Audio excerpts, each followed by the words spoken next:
sagalee koo na barsiste seenaa koo suumanaaf fakkeenyi koo badhaasa keenya ati abbaa koo. Deeme yaadan yaade galee oolmaan kan kee jecha jaalee akkasiidhaaf akkoo qabdu dukkana mootee taateedhu.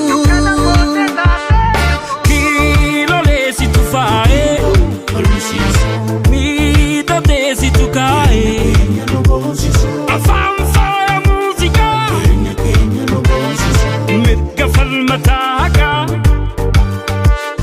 afaan faaya muuziqaa karaan cufaan sofaan diriiree siin mudhatee argatte hiiree dhugaa keenya sinuuf himeeree karaa keenya sirraan diriiree karaa abbaaffee keessa deemnaa galma dhugaa addaatti teenyaa galma dhugaa addaatti teenyaa jireenya keeti keessi keenya.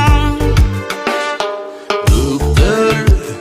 Ali Birraa Afran kaloo biiftuun baatee dukkana meeqa kophaa mootee jaalalaaf kottee tulluu jibbansaa facaasarra kunoo sanyiisaa.